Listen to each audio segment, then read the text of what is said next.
Здравствуйте, уважаемые телезрители. Я невролог Канашского медицинского межтерриториального центра Краснов Андрей Валерьевич. Сегодня я хотел бы рассказать вам об инсульте. Инсульт – это или острое нарушение мозгового кровообращения, которое возникает в результате недостаточного поступления крови к участку мозга, либо в результате разрыва сосуда головного мозга и в последующем возникновением кровоизлияния. Различают геморрагический и ишемический инсульт. Геморрагический инсульт возникает в результате разрыва сосуда и возникновением кровоизлияния, а ишемический в результате недостатка кровоснабжения к определенному участку головного мозга. Возникает инсульт в результате нарушения сердечного сокращения, нарушения ритма сердца. Существует фактор риска развития острого нарушения мозгового кровообращения. Это первый фактор риска. Это доказанный фактор риска, к которому относятся заболевания органов кровообращения, такие как гипертоническая болезнь, мерцательная аритмия и другие заболевания сердца. Также инфаркт миокарда может способствовать тому, что в последующем результате возникнет инсульт.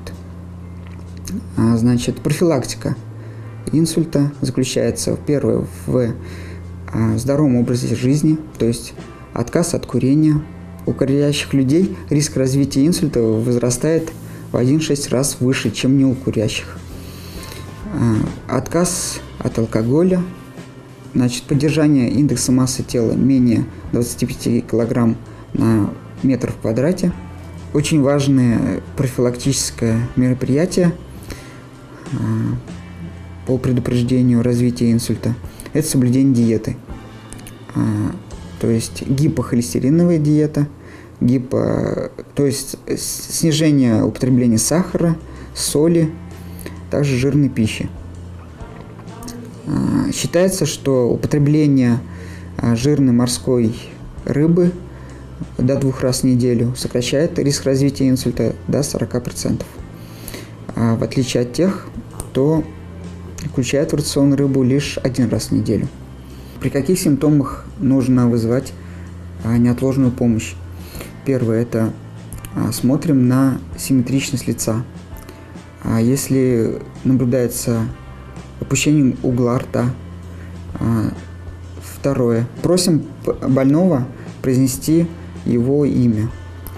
Если будет нарушение речи, это тоже тревожный признак. Потом просим больного поднять руки.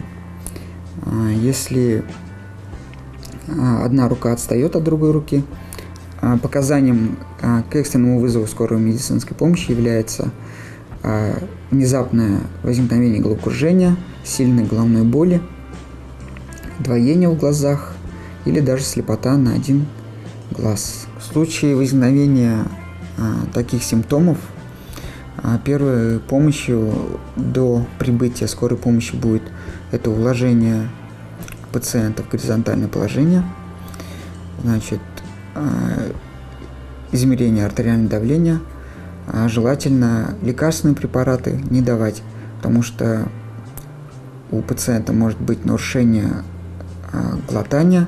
В результате этого может возникнуть механическая непроходимость дыхательных путей, в результате чего могут быть плачевные последствия. Мне бы хотелось, чтобы каждый пациент относился к своему здоровью очень внимательно и серьезно, наблюдался у врачей и в случае необходимости вызывал скорую медицинскую помощь.